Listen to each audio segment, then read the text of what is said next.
꽃잎이 치워도 끝이 없다며 불평하던 아이 노스님이 꽃으로 마당을 만들자 버릴 것은 하나도 없다는 걸 동자는 처음 깨달았다.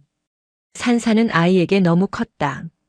대웅전 기둥은 하늘을 찌를 듯 높았고 마당은 끝이 보이지 않는 사막 같았다. 으앙! 미워! 다 미워! 월명사 마당 한가운데서 앙칼진 울음소리가 터져나왔다. 올해로 5살이 된 동자승 혜진이었다. 혜진의 손에는 자기 키보다 훨씬 큰 쌀이비가 들려 있었다. 아니 들려 있다기보다는 아이가 빗자루에 매달려 있다는 표현이 더 적절했다. 혜진은 씩씩거리며 바닥을 노려보았다. 연분홍 벚꽃잎들이 얄밉게 흩날리고 있었다. 내가 아까 다 치웠는데. 저리 가라고. 혜진이 빗자루를 휘둘렀다. 하지만 5살 꼬마의 힘으로는 젖은 낙엽 더미 하나 밀어내기 버거웠다. 오히려 빗자루 무게를 이기지 못해 혜진이 뒤뚱거리다 엉덩방아를 찍고 말았다. 쿵! 으헝! 서러움이 폭발했다. 무광 스님은 아침 공양을 먹고 나면 꼭 마당을 깨끗이 하라고 했다. 혜진은 칭찬을 듣고 싶었다. 스님이 웃어주는 게 좋았고 사탕 대신 주는 누룽지가 좋았다. 그래서 아침부터 고사리 손에 물집이 잡히도록 쓸고 또 쓸었다. 그런데 하늘이 자꾸 심수를 부렸다. 바람이 불 때마다 꽃잎들이 우르르 떨어져 혜진이 쓸어놓은 길을 덮어버렸다. 혜진에게 떨어지는 꽃잎은 예쁜 풍경이 아니라 자꾸만 방을 어지럽히는 짓궂은 친구들 같았다. 누가 우리 혜진이를 울리는고. 지팡이 소리와 함께 온화한 목소리가 들려왔다. 무광 스님이었다. 앞을 보지 못하는 노스님은 소리만 듣고도 기가 막히게 혜진이 넘어진 곳을 찾아왔다. 스님 으흑 꽃이요. 꽃이 나를 괴롭혀요. 꽃이 괴롭혀? 치워도 자꾸 내려와요. 마당이 똥밭이 됐어요. 스님이 더러운 거 싫어하시는데 나는 못해요. 팔도 아프고 다리도 아파요. 혜진은 흙투성이가 된 손으로 눈물을 훔쳤다. 볼살이 통통한 얼굴에 흙탕물이 번져 고양이 수염처럼 되었다. 무광은 허허 웃으며 쭈글쭈글한 손으로 혜진의 머리를 쓰다듬었다. 혜진아, 마당은 도화지란다. 도화지? 그림 그리는 거요? 그렇지. 빗자루는 부시고 꽃잎은 물감이지. 너는 지금 청소를 한 게 아니라 그림을 그리려다 만 게야. 무광은 혜진의 손에서 빗자루를 넘겨받았다. 노스님의 손에 들리자 거대해 보이던 빗자루가 마치 깃털처럼 가벼워 보였다. 잘 보거라. 꽃잎은 쓰레기가 아니다. 이리 모으면. 무광이 빗자루를 살랑살랑 움직였다. 벅벅 긁는 소리가 아니라 사각사각 고운 소리가 났다. 흩어져 있던 꽃잎들이 스님의 빗자루 끝을 따라 얌전하게 모여들었다. 우와! 혜진의 눈이 휘둥그레졌다. 스님은 마당 한 구석에 꽃잎을 몰아넣는 대신 마당 중앙에 모으고 있었다. 붉은 꽃잎, 하얀 꽃잎, 그리고 초록색 잎사귀들이 어우러져 커다란 모양을 만들었다. 이게 뭐 같아요, 스님? 글쎄다. 내 눈에는 뭐로 보이느냐? 혜진이 고개를 갸웃거렸다. 엉덩이? 무광이 파한대소했다. 허허허. 그래, 엉덩이일 수도 있겠구나. 마음이 고운 사람 눈에는 부처님 앉은 모습으로 보일 테고 배가 고픈 사람 눈에는 복숭아로 보일 게다. 그것은 하트 모양 같기도 했고 가부좌를 튼 부처의 형상 같기도 했다. 혜진은 자리에서 벌떡 일어나 꽃잎 더미 주변을 맴돌았다. 방금 전까지만 해도 밉살스럽던 꽃잎들이 모아놓고 보니 폭신한 방석처럼 예뻐 보였다. 혜진아, 바람이 불면 또 흐트러질 게다. 그럼 그때는 또 다른 그림을 그리면 되는 것이다. 없애려 하지 말고 가지고 놀 거라. 알겠느냐? 네, 알겠어요. 나도 할래요. 나도 엉덩이 만들래요. 혜진은 다시 빗자루를 빼앗아 들었다. 이제 아이의 빗질은 노동이 아니라 놀이가 되었다. 꽃잎을 이리저리 몰고 다니며 깔깔거리는 아이의 웃음소리가 산사에 울려 퍼졌다. 무광은 보이지 않는 눈을 들어 하늘을 향했다. 뺨에 와닿는 바람 끝이 찼다. 바람에 쇠 냄새가 섞여 있구나. 평화로운 아이의 웃음소리 뒤로 무광의 미간이 살짝 찌푸려졌다. 피냄새였다. 아주 희미하지만 분명히 다가오고 있는 불길한 징조. 노스님은 지팡이를 꽉 쥐었다. 밤이 깊었다. 산속의 밤은 먹물을 풀어놓은 듯 캄캄했다. 혜진은 요사체 구석에 웅크리고 자다가 눈을 번쩍 떴다. 아랫배가 묵직했다. 저녁에 먹은 숭늉이 문제였다. 스님. 옆자리에서 코를 골며 자는 무광 스님을 흔들었지만 노스님은 꿈쩍도 하지 않았다. 혼자 가기 무서운데. 혜진은 발을 동동 구르다 결국 문을 열고 나갔다. 마당에는 하얀 달빛이 내려앉아 있었다. 낮에 혜진이 만들다 만 꽃잎 엉덩이옥은 부처님는 바람에 흩어져 형체를 알아볼 수 없게 되었다. 혜진은 쪼르르 달려가 측간화장실 볼일을 보고 나왔다. 시원해. 바지를 추스르며 요사체로 돌아가려던 때였다. 쿵. 육중한 소리가 일주문 쪽에서 났다. 힉. 혜진은 깜짝 놀라 장독대 뒤로 숨었다. 호랑이인가? 스님이 호랑이는 곶감을 주면 안 잡아먹는다고 했는데 곶감이 없었다. 혜진은 두 손으로 입을 막고 눈만 빼꼼 내밀었다. 어둠 속에서 무언가 기어오고 있었다. 네 발 달린 짐승이 아니었다. 사람이다. 그런데 걷는 모양이 이상했다. 마치 다리가 없는 귀신처럼 질질 끌며 마당으로 들어서고 있었다. 물물. 귀신이 말을 했다. 달빛이 구름 밖으로 나오자 귀신의 모습이 드러났다. 피투성이었다. 남색 옷은 찢겨 있었고 어깨에서는 시뻘건 물이 뚝뚝 떨어졌다. 얼굴은 하얗게 질려 있었고 눈은 퀭했다. 혜진이 태어나서 처음 보는 죽어가는 사람의 모습이었다. 남자는 비틀거리더니 마당 한가운데 낮에 혜진이 꽃잎을 모아두었던 그 자리에 털썩 쓰러졌다. 으앙! 스님! 스님! 혜진은 공포를 이기지 못하고 비명을 질렀다. 그 소리에 방문이 벌컥 열리고 무광 스님이 뛰쳐나왔다. 혜진아, 무슨 일이냐? 저기 빨간 아저씨가 죽었어요. 피가 막 나요. 무광은 찡그린 얼굴로 킁킁 냄새를 맡았다. 비린내. 무광은 지체 없이 마당으로 내려왔다. 지팡이도 없이 맨발이었다. 혜진아, 내 손을 잡아라. 그 사람이 어디 있느냐? 혜진은 덜덜 떨면서 스님의 손을 잡고 쓰러진 남자에게 이끌었다. 무광이 남자의 목에 손을 댔다. 살아있다. 맥이 뛰는구나. 스님, 귀신 아니에요? 무서워요. 귀신은 피를 흘리지 않는다. 다친 중생이야. 혜진아, 내가 도와줘야겠다.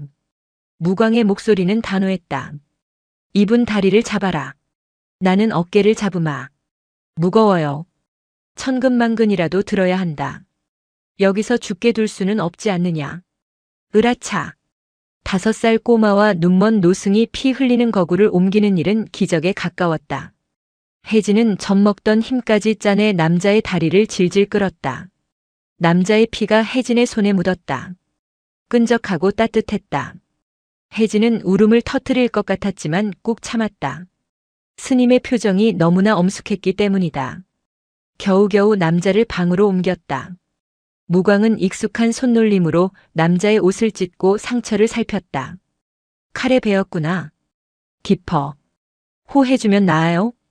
혜진이 걱정스러운 눈으로 물었다. 무광은 쓴웃음을 지으며 고개를 저었다. 호로는 안 되겠다. 혜진아, 부엌에 가서 깨끗한 물하고 수건을 가져오너라. 그리고 약장 서랍 2번째 칸에 있는 가루약도. 혜진은 헐레벌떡 뛰어다녔다. 무서움은 어느새 사라지고 호기심과 사명감이 그 자리를 채웠다. 내가 스님을 도와서 사람을 살린다. 혜진은 꼬마 의사가 된 기분이었다. 한참의 시간이 흐르고 남자의 상처 지혈이 끝났다. 무광 스님은 피 묻은 손을 닦으며 한숨을 내쉬었다. 이제 한시름 놓았다. 그때 남자가 하고 신음하며 눈을 떴다. 흐릿한 시야에 가장 먼저 들어온 것은 걱정스럽게 자신을 내려다보는 둥근 얼굴이었다. 동자승? 남자의 목소리는 쇠를 긁는 듯 거칠었다. 아저씨, 이제 안 아파요? 스님이 약 발라줬어요. 혜진이 방긋 웃었다. 남자는 멍하니 그 미소를 바라보았다. 지옥 같은 사륙의 현장을 뚫고 도망쳐 왔는데 눈을 뜨니 천진난만한 아이가 있다니. 이것이 이승인가 저승인가. 이름이 뭐냐? 혜진이에요. 바다해 참진. 혜진. 남자는 희미하게 미소 짓더니 다시 까무룩 기절했다. 스님, 아저씨 또 자요. 놔두거라. 잠이 보약이다. 무광은 젖은 수건으로 혜진의 얼굴에 묻은 핏자국을 닦아주었다. 혜진아, 오늘 본 것은 비밀이다. 누가 물어봐도 절대 말하면 안 된다. 알겠지? 왜요? 자랑하면 안 돼요? 안 된다. 나쁜 사람들이 이 아저씨를 잡으러 올지도 몰라. 우리 혜진이가 대장군처럼 이 비밀을 지켜야 한다. 대장군이라는 말에 혜진의 어깨가 으쓱 올라갔다. 네. 저 입 진짜 무거워요. 곶감 숨겨놓은 것도 스님한테 말 안 했잖아요. 허허, 그건 내가 모른 척 해준 것이고. 그때였다. 멀리 산 아래쪽에서 횃불 무리가 일렁이는 것이 보였다. 개 짖는 소리가 산을 타고 올라왔다. 벌써 냄새를 맡았구나. 무광의 얼굴이 굳어졌다. 그는 혜진을 안아들고 낮게 속삭였다. 혜진아, 지금부터 우린 숨바꼭질을 하는 게야. 아주 무서운 술래들이 오고 있어. 날이 밝아오고 있었지만 월명사의 공기는 차가웠다. 와장창. 일주문 쪽이 아니라 담장을 넘어 들어온 사내들이 마당의 장독을 걷어찼다. 검은 옷을 입고 칼을 찬 사내 다섯이었다. 그들의 눈에는 살기가 등등했다. 이 쥐새끼가 어디로 숨었나? 우두머리로 보이는 자가 칼을 빼들고 소리쳤다. 혜진은 무광 스님의 다리 뒤에 숨어 바들바들 떨었다. 숨바꼭질 술래치고는 너무 무서웠다. 무광 스님은 태연하게 마당으로 나섰다. 손에는 어제 혜진이 가지고 놀던 빗자루가 들려 있었다. 어허, 아침부터 남의 살림살이를 다 부수는구려. 부처님 보기에 부끄럽지도 않소? 늙은 중은 빠져. 피냄새를 맡고 왔다. 어젯밤에 놈이 이리로 들어왔지? 우두머리가 무광의 턱 밑에 칼을 들이대었다. 혜진은 숨이 턱 막혔다. 스님이 다칠지도 모른다. 피냄새라. 내 코에는 꽃내음밖에 안 나는데. 시침이 떼지 마라. 놈이 피를 흘리며 들어온 자국이 있을 텐데. 우두머리는 마당 바닥을 샅샅이 훑었다. 분명 핏자국이 이어져 있어야 했다. 하지만 마당에는 기묘한 문양만이 가득했다. 어젯밤 혜진이 빗자루로 장난치며 만들어 놓은 꽃잎의 길. 그리고 그 사이사이 흙바닥에 어지럽게 그어놓은 빗자루 자국들. 혜진은 어젯밤 아저씨를 부축하고 나서 흙에 묻은 피가 지지더러운 것나고 생각해서 빗자루로 마구 문질러 놓았었다. 꽃잎과 흙이 뒤엉키고 빗자루가 지나간 자리가 겹쳐지면서 핏자국은 자연스럽게 붉은 흙의 일부처럼 보였다. 마치 추상화 같은 그림이 마당 전체를 덮고 있어 어디가 핏자국이고 어디가 꽃물인지 구분할 수가 없었다. 이게 뭐야? 우리 동자승이 소질이 좀 있지요. 매일 아침마다 마당에 그림을 그립니다. 무광이 허허 웃었다. 이 땡중이 누굴 놀리나. 우두머리가 화를 내며 요사체 쪽으로 성큼성큼 다가갔다. 아저씨는 마루 밑 비밀 공간에 숨겨두었다. 하지만 저들이 방을 뒤지면 금방 들통날 것이 뻔했다. 그때였다. 안 돼요. 들어가지 마요. 혜진이 무광 스님의 다리 뒤에서 튀어나갔다. 5살 꼬마는 양팔을 벌리고 덩치 큰 사내들의 앞을 가로막았다. 눈에는 눈물이 그렁그렁했지만 눈빛만은 매서웠다. 저리 비켜라, 꼬마야. 밟히기 싫으면. 안 비켜요. 우리 스님 괴롭히지 마요. 그리고 신발 신고 들어가지 마요. 내가 어제 다 닦아놨단 말이에요. 혜진의 엉뚱한 외침에 사내들이 잠시 멈칫했다. 신발 신고 들어가지 말라니. 이 녀석이 겁도 없이. 우두머리가 혜진을 툭 밀치려 했다. 그 순간 휙. 바람 가르는 소리와 함께 무광의 빗자루가 우두머리의 손목을 정확하게 탁 쳐냈다. 악! 우두머리가 비명을 지르며 손목을 부여잡았다. 뼈가 부러질 듯한 타격이었다. 앞을 못 보는 늙은이의 솜씨라고는 믿기지 않았다. 애한테 손대지 마시오. 무광의 목소리가 낮게 깔렸다. 그의 눈은 감겨 있었지만 그 기세는 칼을 든 5 사내를 압도했다. 그리고 신발 벗으라는 건 예의 아니오. 절간 법도가 그리 만만해 보입니까? 무광은 빗자루를 다시 고쳐 잡았다. 그 자세가 예사롭지 않았다. 단순한 청소 도구가 아니라 창이나 봉처럼 보였다. 우두머리는 본능적으로 뒷걸음질 쳤다. 정보에는 없던 일이다. 이 절에 고수가 숨어 있다는 말은 듣지 못했다. 게다가 마당의 핏자국도 사라졌다. 혹시 놈이 이곳에 오지 않은 건가? 형님, 관군이 올라오고 있다는 소식이. 부하 하나가 눈치를 보며 속삭였다. 우두머리는 이를 갈았다. 재수 없는 땡중 같으니. 가자. 산 위쪽을 뒤진다. 사내들은 씩씩거리며 담장을 넘어 사라졌다. 그들이 완전히 사라지자 무광은 그제야 긴장을 풀고 털썩 주저앉았다. 식은땀이 비오듯 흘렀다.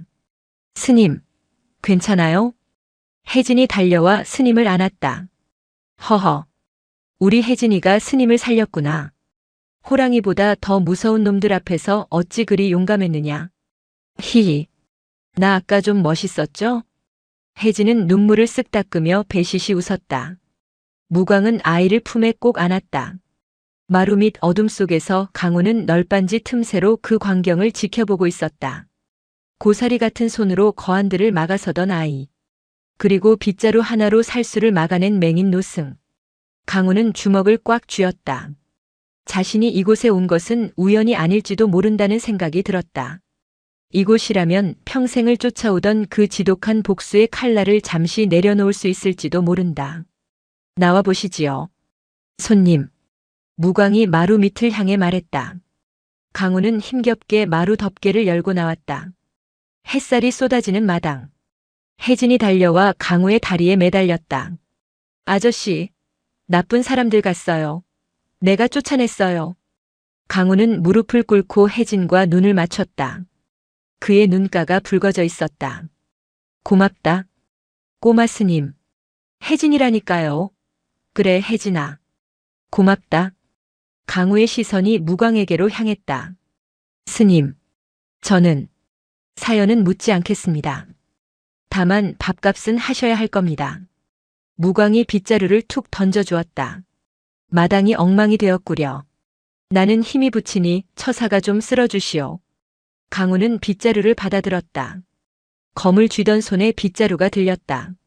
어색하고 낯선 무게. 하지만 싫지 않았다. 바람이 불어 벚꽃잎이 다시 우수수 떨어졌다. 혜진이 소리쳤다. 아저씨, 막 쓸면 안 돼요. 예쁘게 모아야 돼요. 내가 가르쳐 줄게요. 5살 꼬마 스승과 살수 출신의 부상자, 그리고 눈먼 노승. 기묘한 동거가 시작되는 순간이었다. 강우의 소나귀에 땀이 찼다. 평생을 쇳덩이만 쥐고 살아온 손이었다. 사람의 뼈를 가르고 살을 베어내는 감각에는 익숙했으나 고작 마른 나무 가지를 엮어 만든 쌀이비의 가벼운 무게는 당최 적응이 되지 않았다. 오른쪽 어깨의 자창이 욱신거릴 때마다 미간에 깊은 주름이 패였다. 하지만 육신의 고통보다 그를 더 괴롭히는 것은 눈앞에 있는 5살배기 스승의 잔소리였다. 아저씨, 아니야. 거기가 아니라고요. 혜진이 볼볼거리고 달려와 강우의 바지춤을 잡아당겼다. 아이는 억울하다는 듯 볼을 잔뜩 부풀리고 있었다. 왜 흙을 자꾸 때려요? 빗자루가 아야 하잖아요. 때리다니. 나는 그저 쓸고 있을 뿐이다. 아니야. 아저씨는 지금 땅바닥이랑 싸우고 있잖아요. 먼지가 막 도망가잖아요. 강우는 헛기침을 하며 빗자루를 내려다보았다. 혜진의 말이 틀리지 않았다. 강우는 무의식 중에 빗자루를 검처럼 휘두르고 있었다. 바닥에 붙은 먼지를 베어버려야 할 적으로 인식한 탓에 비질은 날카롭고 급박했다. 그가 지나간 자리에는 흙먼지가 폭풍처럼 일어났고 기껏 모아둔 낙엽들은 사방으로 흩어졌다. 그것은 청소가 아니라 파괴였다. 혜진이 답답하다는 듯 자신의 작은 빗자루를 가져왔다. 잘 봐요. 이렇게 살살 아기 엉덩이 만지듯이 하는 거예요. 아이는 빗자루 끝을 지면의 수평으로 뉘었다. 그리고는 손목에 힘을 빼고 부드럽게 원을 그렸다. 사각. 거친 흙바닥과 마른 쌀이나무가 만나는데도 소리는 경쾌했다. 먼지는 잃지 않았고 꽃잎과 낙엽들은 아이가 이끄는 대로 얌전하게 굴러왔다. 강우는 멍하니 그 모습을 바라보았다. 무림의 고수들도 보여주지 못했던 경지였다. 힘을 쓰지 않으면서 사물을 제어하는 힘. 그것이 고작 5살 아이의 손에서 나오고 있었다. 아저씨는 힘이 너무 세요. 힘 자랑하지 말고 마음 자랑하라고 스님이 그랬어요. 마음 자랑? 네. 빗자루 끝에 마음을 달아놓으래요. 그러면 빗자루가 내 손가락처럼 움직인대요. 강우는 쓴웃음을 지었다. 마음을 벤다는 말은 들어봤어도 마음을 빗자루 끝에 단다는 말은 처음이었다. 그는 다시 빗자루를 잡았다. 이번에는 검을 잡던 습관을 버리려 애썼다. 어깨에 힘을 빼고 손목을 부드럽게. 쓱. 여전히 어색했다. 하지만 아까처럼 흙먼지가 솟구치지는 않았다. 혜진이 박수를 쳤다. 오, 맞아요. 그렇게 하는 거예요. 참 잘했어요. 도장 꽝. 혜진이 강우의 허벅지를 손바닥으로 찰싹 때렸다. 강우는 얼떨떨한 표정으로 아이를 내려다보았다. 누군가에게 칭찬을 받은 것이 얼마만인가. 10수년 전 사부에게 검수를 배울 때 이후로 처음인 듯 했다. 재능이 있구려. 살수의 손이 살림의 손이 되어가니 말이오. 어느새 다가온 무광 스님이 툇마루에 걸터앉아 미소 짓고 있었다. 강우의 표정이 굳어졌다. 스님, 저는 오래 머물 생각이 없습니다. 몸이 추스려지는 대로 떠날 것입니다. 떠나다니? 갈 곳은 있고 없습니다. 허나 제가 이곳에 있으면 절이 위험해집니다. 그놈들은 집요한 자들입니다. 피냄새를 맡으면 지옥 끝까지 쫓아옵니다. 강우의 목소리에 두려움이 서려 있었다. 자신이 죽는 것은 두렵지 않았다. 하지만 자신의 업보 때문에 이 평화로운 산사와 아이가 다치는 것은 견딜 수 없었다. 무광은 쯧쯧 혀를 찼다. 지옥 끝까지 쫓아온다라. 자네는 그들이 쫓아오는 것이라 생각하는가, 아니면 자네가 그들을 달고 다니는 것이라 생각하는가? 무슨 말씀이십니까? 도망친다고 해결될 일이 아니라는 게야. 자네 마음속에 피 비린내가 진동하는데 천리 밖으로 도망친들 냄새가 사라지겠나? 이곳 월명산은 달이 밝은 절이야. 달빛 아래서는 그림자도 숨지 못하는 법이지. 쉬었다 가게. 몸도 마음도. 하지만 그리고 무광이 말을 끊고 혜진을 가리켰다. 저 녀석이 밥값은 해야 한다지 않나. 마당 청소가 끝나면 장작도 패야 하고 물도 길어야 해. 공짜 밥은 없네. 강우는 반박하려 했으나 혜진이 초롱초롱한 눈으로 그를 올려다보고 있었다. 아저씨 갈 거예요? 나랑 엉덩이 그림 안 그려요? 그 눈빛을 보자 목구멍까지 차올랐던 말이 쑥 들어갔다. 강우는 깊은 한숨을 내쉬었다. 알겠습니다. 상처가 아물 때까지만 딱 그때까지만 있겠습니다. 약속했다. 거짓말하면 지옥 가서 혀 뽑힌대요. 혜진이 새끼손가락을 내밀었다. 강우는 잠시 망설이다가 굳은 살 박인 투박한 새끼손가락을 아이의 작고 보드라운 손가락에 걸었다. 기묘한 계약이었다. 천하를 떠돌던 낭인과 산골짜기 동자승의 약속. 그것은 쇠사슬보다 더 단단하게 강우를 이 산사에 묶어두었다. 월명사의 식사 시간은 엄숙하다 못해 적막했다. 바루공양. 모든 것이 절제된 의식이었다. 혜진과 무광 그리고 강우 세 사람은 나란히 앉아 각자의 바루 스님들의 그릇을 앞에 두고 있었다. 강우에게는 여분의 바루가 주어졌다. 소리 내지 말고 남기지 말고 딴 생각 말고. 혜진이 짐짓 엄한 표정으로 강우에게 주의사항을 일러주었다. 밥알 하나라도 남기면 큰일 난다는 듯한 표정이었다. 메뉴는 단출했다. 보리가 섞인 밥, 된장을 푼 시래기국, 그리고 산에서 캔 나물 무침과 짠지 몇 조각. 기름진 고기와 술에 절어 살던 강우에게는 너무나 초라한 밥상이었다. 하지만 숟가락을 드는 순간 강우는 기묘한 허기를 느꼈다. 뱃속이 빈 것이 아니라 영혼이 굶주린 듯한 허기였다. 달그락. 강우의 숟가락이 그릇에 부딪혀 소리를 냈다. 혜진이 눈을 흘겼다.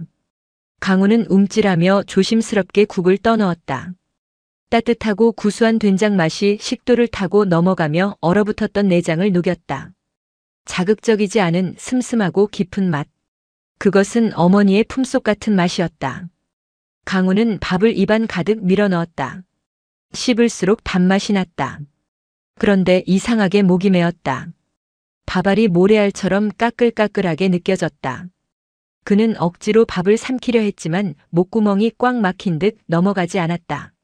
내가 살아있구나. 죽음의 문턱을 넘나들며 수많은 사람을 베었고 동료들이 죽어나가는 꼴을 보았다. 며칠 전만 해도 진흙탕 구석에서 쥐고기를 씹으며 연명했었다. 그런데 지금 따뜻한 방 안에서 티 없이 맑은 아이와 현자 같은 노승과 함께 밥을 먹고 있다. 이 평화가 너무나 비현실적이어서 그래서 더 고통스러웠다. 나는 이런 평온을 누릴 자격이 있는가? 내 칼에 죽은 자들은 지금 차가운 구천을 떠돌고 있을 텐데. 툭. 강우의 눈에서 눈물 한 방울이 떨어져 밥그릇 위로 떨어졌다. 혜진이 깜짝 놀라 눈을 동그랗게 떴다. 아저씨 매워요? 짠지가 매워요? 혜진의 엉뚱한 질문에 무광 스님이 낮게 웃었다. 마음이 매운 게지. 고추보다 더 독한 후회가 들어갔으니 얼마나 맵겠느냐. 강우는 고개를 숙인 채 어깨를 들썩였다. 소리내어 울지 않으려 입술을 깨물었지만 새어나오는 흐느낌은 막을 수 없었다. 밥을 씹으며 우는 사내. 그 처연한 모습에 혜진은 숟가락을 내려놓고 강우의 등을 고사리 손으로 토닥였다. 울지 마요. 남자가 밥 먹다 울면 고추 떨어진대요. 푸흡. 강우는 눈물 젖은 얼굴로 실소를 터뜨렸다. 비극과 희극이 뒤섞인 밥상이었다. 많이 먹게. 먹어야 힘을 내서 업보도 씻고 마당도 쓸 것 아닌가. 밥이 곧 약이네.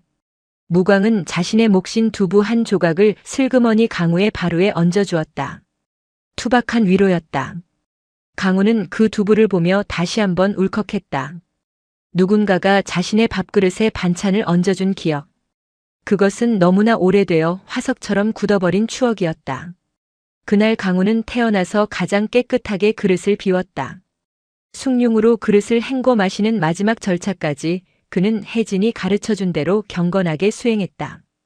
빈 그릇을 내려놓는 소리가 아까보다 훨씬 맑고 단단하게 울렸다. 산사의 밤은 낮보다 길었다. 혜진은 하루 종일 뛰어놀다 지쳐 골아떨어졌지만 강우에게 밤은 전쟁의 시작이었다. 상처의 통증 때문이 아니었다. 눈을 감으면 찾아오는 악몽 때문이었다. 꿈속에서 강우는 다시 붉은 피가 낭자한 골짜기에 서 있었다. 잘려나간 팔다리, 지식여진 얼굴들.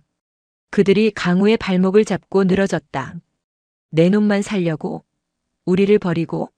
살려줘 강우야 너무 뜨거워. 동료들의 원망 섞인 목소리가 귓가에 쟁쟁했다.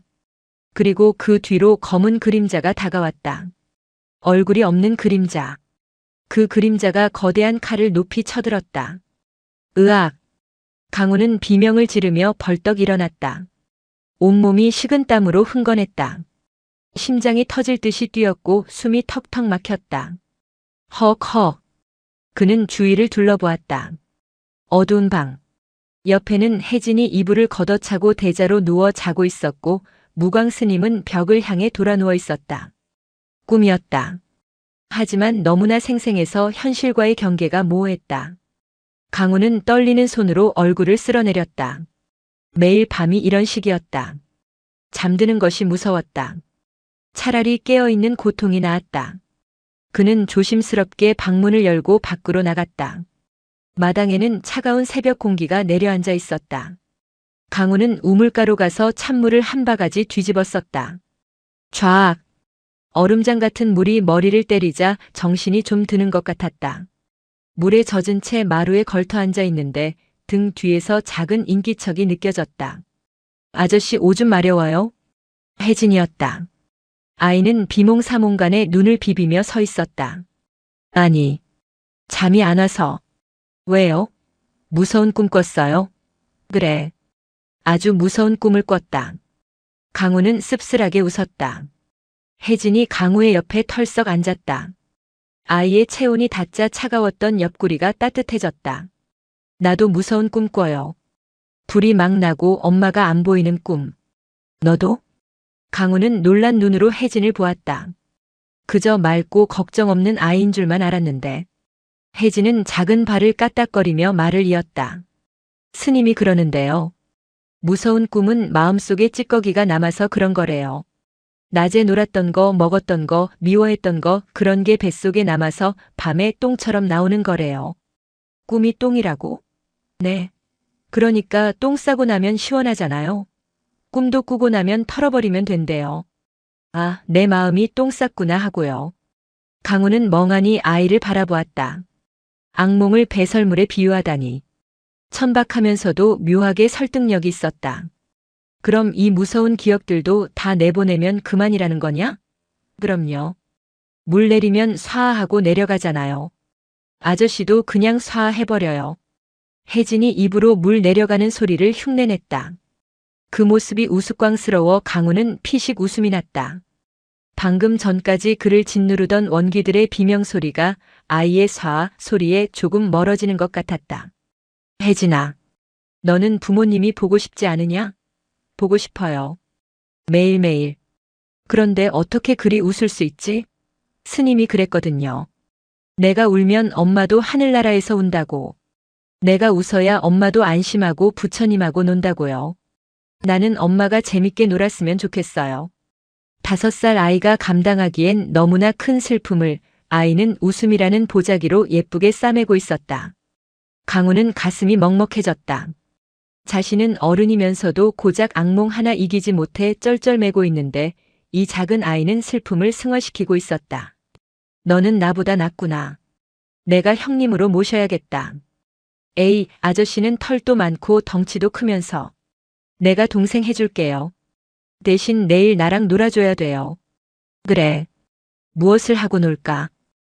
계곡 가서 돌탑 쌓기. 스님이 돌탑 쌓으면 소원 들어준댔어요. 소원? 무슨 소원? 비밀이에요. 말하면 안 이루어져요. 혜진은 꾸벅꾸벅 졸기 시작했다. 강우는 아이를 안아들었다. 가볍고 따뜻한 무게. 이 작은 생명을 지키기 위해서라면 다시 칼을 들어야 한다면 기꺼이 들겠다고 강우는 생각했다. 하지만 지금 당장은 빗자루를 드는 것이 먼저였다. 강우가 혜진을 눕히고 자리에 눕자 벽을 보고 있던 무광 스님이 나지막이 중얼거렸다. 똥을 쌌으면 밑을 닦아야지. 그냥 뭉개고 앉아있으면 냄새만 더 난다. 내일은 마음의 밑을 좀 닦아보세. 자는 줄 알았던 노스님은 다 듣고 있었던 것이다. 강우는 어둠 속에서 조용히 미소 지었다. 이 절은 참으로 기이한 곳이다. 그날 밤 강우는 처음으로 악몽을 꾸지 않고 깊은 잠에 들었다. 다음 날 아침 혜진은 약속대로 강우를 계곡으로 끌고 갔다. 절 뒤편으로 난 오솔길을 따라 10리쯤 올라가면 맑은 물이 흐르는 계곡이 나왔다. 강우의 어깨는 많이 호전되었다. 무광 스님이 붙여준 약초 덕분인지 아니면 마음의 도끼가 빠진 덕분인지 붓기가 가라앉고 통증도 줄었다. 그는 혜진의 손을 잡고 산길을 올랐다. 아저씨, 저기 봐요. 다람쥐. 그래, 빠르구나. 저기 뱀 딸기도 있어요. 먹으면 안 돼요. 뱀이 침 뱉어 놓은 거래요. 혜진은 종알종알 쉴 새 없이 떠들었다. 세상 모든 것이 신기하고 재미있는 나이. 강우는 아이의 보폭에 맞춰 천천히 걸으며 숲의 냄새를 들이마셨다. 피냄새와 화약 냄새 대신 젖은 흙내음과 소나무 향기가 폐부 깊숙이 들어왔다. 계곡에 도착하자 혜진은 신발을 벗어 던지고 물속으로 뛰어들었다. 차가워. 아저씨도 들어와요. 나는 됐다. 너나 놀아라. 강우는 바위에 걸터앉아 아이가 노는 모습을 지켜보았다. 햇살이 물결에 부서져 반짝였고 아이의 웃음소리가 물소리와 섞여 청아한 화음을 만들어냈다. 평화로웠다. 시간이 이대로 멈췄으면 좋겠다고 생각했다. 한참 물장구를 치던 혜진이 젖은 몸으로 나와 납작한 돌들을 줍기 시작했다. 탑 쌓아야지, 소원 빌어야지. 혜진은 고사리 손으로 돌 하나하나를 신중하게 골랐다. 널찍한 돌을 바닥에 깔고 그 위에 조금 더 작은 돌, 또 그 위에 더 작은 돌. 아이의 표정은 마치 불상을 조각하는 장인처럼 진지했다. 강우도 옆에서 돌을 주워 건네주었다. 이건 어떠냐? 평평해서 중심 잡기 좋겠는데. 오, 좋아요. 아저씨 눈썰미 짱이다. 어느새 혜진의 키만 한 돌탑이 완성되어 갔다. 마지막으로 꼭대기에 올릴 작고 동그란 돌을 찾던 중이었다. 와르르. 갑자기 어디선가 날아온 돌멩이가 공들여 쌓은 돌탑을 강타했다. 탑은 순식간에 무너져 내렸고 혜진은 놀라서 털썩 주저앉았다. 어떤 놈이냐? 강우가 반사적으로 몸을 일으키며 소리쳤다. 살기가 눈빛에 어렸다. 풀숲에서 낄낄거리는 소리와 함께 아이들 서너시 튀어나왔다. 아랫마을에 사는 아이들이었다. 개구쟁이들이라기엔 눈빛이 심술궂었다. 대장 노릇을 하는 덩치 큰 아이가 팔짱을 끼고 거들먹거렸다. 야, 빡빡이. 또 여기서 뭐하냐? 부처님한테 엄마 살려달라고 비냐? 죽은 사람이 어떻게 살아나냐? 바보 아냐? 아이들의 말은 비수처럼 날카로웠다. 혜진의 얼굴이 하얗게 질렸다. 입술이 파르르 떨렸다. 하지마. 우리 엄마 욕하지 마. 어쭈? 덤비게? 야, 저 돌탑 다 무너뜨려.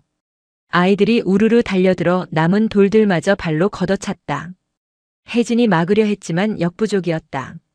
아이 하나가 혜진을 밀치자 혜진은 뒤로 넘어지며 팔꿈치를 찧었다. 이 쥐새끼들이. 강우의 눈이 뒤집혔다. 그는 단숨에 거리를 좁혀 대장 아이의 뒷덜미를 낚아챘다. 번쩍 들어올리자 아이는 허공에서 발버둥을 쳤다. 이거나. 으악. 사과해라. 당장. 강우의 목소리는 지옥에서 올라온 악귀 같았다. 덩치 큰 아이는 강우의 살기에 눌려 오줌을 지릴 뻔했다. 다른 아이들은 기겁하여 도망칠 준비를 했다. 아, 아저씨 누구예요? 우리 아빠가 촌장인데. 내 아비가 옥황상제라 해도 용서 없다. 사과하지 않으면 내 놈의 팔 하나를 부러뜨릴 것이다. 강우가 소나귀에 힘을 주려는 찰나였다. 아저씨, 안 돼요. 혜진이 달려와 강우의 다리를 잡았다. 놔주세요. 때리지 마요. 혜진아, 이놈들이 너를 모욕했다. 그냥 둘 수 없다. 스님이 그랬어요. 때리면 똑같은 사람 된다고. 쟤네들은 몰라서 그러는 거예요. 놔주세요, 제발. 혜진의 눈에서 닭똥 같은 눈물이 뚝뚝 떨어졌다. 강우는 그 눈물을 보자 정신이 번쩍 들었다. 내가 지금 무슨 짓을 하려던 거지? 고작 아이들을 상대로 살수를 펼치려 하다니. 강우는 잡고 있던 아이를 툭 놓아주었다. 아이는 바닥에 뒹굴더니 엄마야. 하고 소리를 지르며 도망쳤다. 나머지 아이들도 걸음아 나 살려라 하고 꽁무니를 뺐다. 계곡에는 다시 정막이 찾아왔다. 무너진 돌탑만이 처참하게 흩어져 있었다. 강우는 씩씩거리는 숨을 골랐다. 분노가 가라앉지 않았다. 하지만 혜진은 아무 말 없이 무너진 돌탑 앞으로 다가가 다시 돌을 하나씩 집어들었다. 괜찮냐? 강우가 조심스럽게 물었다. 안 괜찮아요. 속상해요. 쟤네들 진짜 미워요. 그런데 왜 나를 말렸느냐? 내가 혼내줄 수 있었는데. 아저씨가 때리면 아저씨 마음이 또 와야 하잖아요. 피냄새 난다고 했잖아요. 혜진은 코를 훌쩍이며 돌을 쌓았다. 그리고 돌탑은 다시 쌓으면 돼요. 스님이 그랬어요. 무너지는 건 끝이 아니라 다시 시작하는 거라고. 이번에는 더 튼튼하게 쌓을 거예요. 혜진의 손은 떨리고 있었지만 돌을 놓는 동작은 단호했다. 강우는 충격을 받았다. 5살 아이가 자신보다 더 큰 깨달음을 얻고 있었다. 복수는 또 다른 복수를 낳고 폭력은 영혼을 갉아먹는다. 강우는 그것을 머리로는 알았지만 가슴으로는 행하지 못했었다. 그런데 이 아이는 본능적으로 알고 실천하고 있었다. 강우는 말없이 혜진의 옆에 쭈그리고 앉았다. 그리고 가장 크고 튼튼한 돌을 골라 혜진에게 건넸다. 이걸 밑돌로 쓰자. 절대 무너지지 않게. 두 사람은 해가 질 때까지 돌탑을 쌓았다. 완성된 돌탑은 이전 것보다 훨씬 웅장하고 견고했다. 소원 빌자. 혜진이 두 손을 모았다. 강우도 어색하게 두 손을 모았다. 이 아이가 부디 상처받지 않고 자라게 해주십시오. 그리고 제가 이 아이를 지킬 수 있는 힘을 주십시오. 강우의 기도는 처음으로 자신을 위한 것이 아닌 타인을 위한 것이었다. 산 아래로 내려오는 길 혜진은 강우의 등에 엎여 잠이 들었다. 강우는 아이의 숨소리를 들으며 생각했다. 쫓기는 자의 삶은 언제 끝날지 모른다. 하지만 적어도 이 아이가 깨어있는 동안만큼은 세상의 잔인함을 보여주지 않으리라. 그러나 운명은 그들의 바람처럼 순탄치 않았다. 절 입구에 도착했을 때 강우는 공기 중에 섞인 낯선 냄새를 맡았다. 기름 냄새. 그리고 매캐한 연기. 월명사의 하늘 위로 검은 연기가 피어오르고 있었다. 강우는 혜진을 등에 업은 채 산길을 내달렸다. 심장이 터질 듯 쿵쾅거렸지만 그것은 오르막길 때문이 아니었다. 코를 찌르는 매캐한 냄새. 그것은 단순한 연기가 아니었다. 살이 타는 냄새, 나무가 비명을 지르는 냄새였다. 아저씨 냄새 나요. 무서워요. 등 뒤에서 혜진이 칭얼거렸다. 아이의 작은 몸이 덜덜 떨리고 있었다. 혜진에게 불냄새는 곧 죽음의 기억이었다. 강우는 이를 악물었다. 괜찮다. 별일 아닐 게다. 꽉 잡거라. 단숨에 일주문 앞까지 뛰어올랐다. 눈앞에 펼쳐진 광경에 강우는 멈칫할 수밖에 없었다. 월명사의 마당 한 구석, 겨울 내내 쓰려고 모아둔 장작 더미와 창고가 시뻘건 화염에 휩싸여 있었다. 불길은 미친 짐승의 혀처럼 날름거려 요사체 처마 끝을 위협하고 있었다. 그리고 그 불길 앞 마당 한가운데에 무광 스님이 홀로 서 있었다. 그의 주변을 검은 복면을 한 사내 10여 명이 에워싸고 있었다. 지난번 왔던 오합지졸 왈패들이 아니었다. 손에 든 무기는 번뜩이는 환도였고 서 있는 자세에는 빈틈이 없었다. 진짜 살수들이었다. 어서 놈을 내놓으시오, 스님. 부처님 자비도 좋지만 제 목숨 귀한 줄도 알아야지. 복면인들의 우두머리로 보이는 자가 비릿하게 웃으며 말했다. 그의 칼끝은 무광의 목을 겨누고 있었다. 무광은 불길의 열기가 얼굴에 와닿는데도 눈 하나 깜짝하지 않았다. 남의 집에 불을 질러놓고 손님을 내놓으라니. 예의를 밥 말아 드셨구만. 불부터 끄시오. 산신령 노하시겠소. 말귀를 못 알아먹는군. 늙은이라 귀가 먹었나? 놈이 올 때까지 이 절을 하나씩 태워주겠. 그만. 강우가 고함을 지르며 마당으로 뛰어들었다. 시선이 일제히 그에게로 쏠렸다. 강우. 제 발로 기어왔군. 우두머리가 킬킬거렸다. 강우는 등 뒤에 혜진을 조심스럽게 내려놓았다. 아이는 불타는 창고를 보자마자 다리에 힘이 풀려 주저앉았다. 으앙. 불이야. 불. 엄마. 엄마. 혜진이 귀를 막고 비명을 질렀다. 과거의 기억이 현실을 덮쳐버린 것이다. 강우는 가슴이 미어지는 것 같았다. 아이에게 이 지옥을 다시 보여주다니. 혜진아, 눈 감아. 귀 막고 저기 장독대 뒤로 가 있어. 어서. 강우의 호통에 혜진은 엉금엉금 기어서 장독대 뒤로 숨었다. 하지만 아이의 울음소리는 멈추지 않고 불길 소리와 섞여 처절하게 울려 퍼졌다. 강우는 허리춤에서 아까 계곡에서 주워온 몽둥이 하나를 꺼내 들었다. 칼은 없었다. 하지만 그의 눈빛은 이미 예리한 검이었다. 내 목을 원하면 나만 치면 될 일이다. 어찌 신성한 곳에 불을 지르고 아이를 겁박하느냐. 시끄럽다. 내 놈 목을 가져가야 우리가 산다. 쳐라. 우두머리의 신호와 함께 10명의 살수가 동시에 달려들었다. 챙. 퍽. 난전이 시작되었다. 강우는 부상당한 몸이었지만 사력을 다해 싸웠다. 몽둥이로 칼을 쳐내고 파고드는 자의 명치를 걷어찼다. 그러나 중과부적이었다. 게다가 어깨에 상처가 다 아물지 않아 칼을 막을 때마다 격통이 밀려왔다. 살수 하나가 강우의 허벅지를 베고 지나갔다. 강우가 비틀거리자 다른 살수가 그의 등을 노리고 칼을 내리꽂았다. 피할 수 없는 타이밍이었다. 그 순간 휘잉 마이너스 탁. 어디선가 날아온 기왓장 조각이 살수의 칼날을 정확히 강타했다. 쨍그랑. 쇳길이 부딪히는 소리와 함께 살수의 칼이 궤적을 잃고 허공을 갈랐다. 누구냐? 살수들이 당황하여 주위를 둘러보았다. 대웅전 계단 위. 무광 스님이 서 있었다. 그의 손에는 염주가 들려 있었고 발치에는 깨진 기왓장들이 놓여 있었다.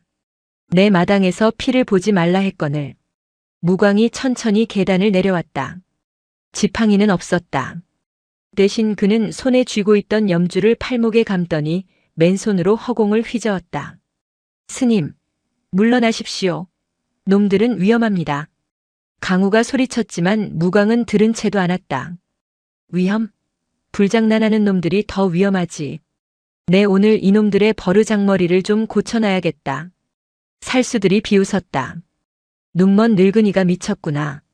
저놈부터 배워라. 살수 둘이 무광을 향해 쇄도했다. 서슬 퍼런 칼날이 무광의 양 어깨를 노리고 날아들었다.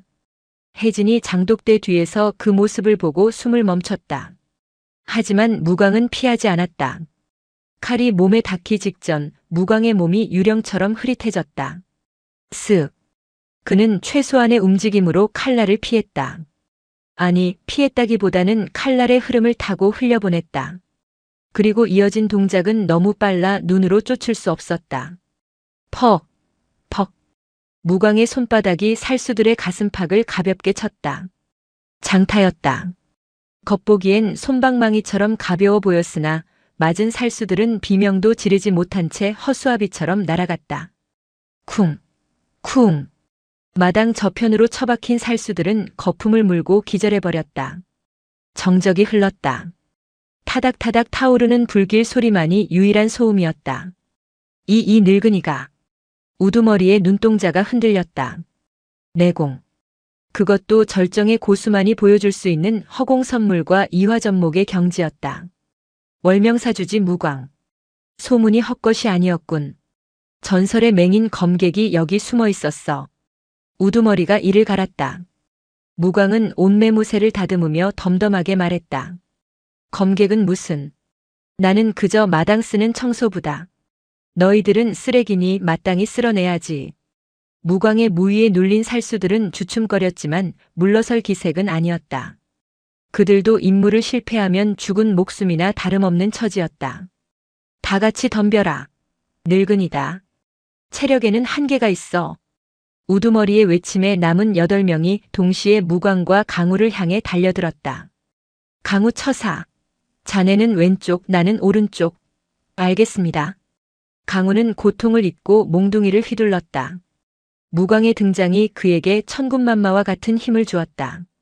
마당은 순식간에 아수라장이 되었다. 강우는 거칠고 투박하게 적을 밀어붙였고 무광은 물 흐르듯 유려하게 적의 공격을 흘려내고 제압했다. 노스님의 손끝이 스칠 때마다 살수들의 관절이 꺾이거나 혈도가 눌려 맥을 못 추고 쓰러졌다. 하지만 문제는 불이었다. 전투가 길어지는 사이 창고에서 시작된 불길이 바람을 타고 요사체 쪽으로 옮겨붙기 시작했다. 안 돼. 혜진이 장독대 뒤에서 뛰쳐나왔다. 요사체 안에는 혜진이 아끼는 장난감 빗자루와 엄마가 남겨준 유일한 유품인 색동저고리가 있었다. 혜진아, 나오지 마. 강우가 소리쳤지만 살수 하나가 그 틈을 타 강우의 팔을 베었다. 강우가 주춤한 사이 살수 하나가 혜진을 향해 달려갔다. 아이를 인질로 삼으려는 속셈이었다. 요 쥐새끼 이리 와. 싫어. 저리 가. 혜진은 뒷걸음질 치다 우물가에 넘어졌다. 살수가 희번덕거리는 눈으로 손을 뻗었다. 그때였다. 혜진의 손에 물이 가득 담긴 나무 바가지가 잡혔다. 불불을 꺼야 해. 혜진의 머릿속에는 오직 그 생각뿐이었다. 무서운 아저씨보다 더 무서운 것이 불이었다. 혜진은 살수를 향해 바가지를 휘두른 것이 아니라 옆에 타오르는 불길을 향해 물을 뿌렸다. 촥! 물 한 바가지로는 어림도 없는 불길이었다. 하지만 치익 소리와 함께 흰 연기가 피어올랐고 그 연기가 살수의 얼굴을 덮쳤다. 콜록, 캑. 살수가 연기의 시야를 가려 멈칫했다. 그 틈을 놓칠 무광이 아니었다. 어린애를 건드리다니 갈 때까지 갔구나. 무광이 바닥에 떨어진 빗자루를 발로 차올렸다. 빗자루는 창처럼 날아가 살수의 뒤통수를 가격했다. 퍽. 소리와 함께 살수가 고꾸라졌다. 상황이 불리해지자 우두머리는 이를 갈았다. 퇴각한다. 불길이 더 커지면 놈들도 타 죽을 테니. 살수들은 쓰러진 동료들을 챙겨들고 썰물처럼 빠져나갔다. 비겁하고 빠른 도주였다. 거기 서라. 강우가 쫓아가려 했지만 무광이 가로막았다. 놔두거라. 불부터 꺼야 한다. 적들은 사라졌지만 더 큰 적이 남아 있었다. 화마였다.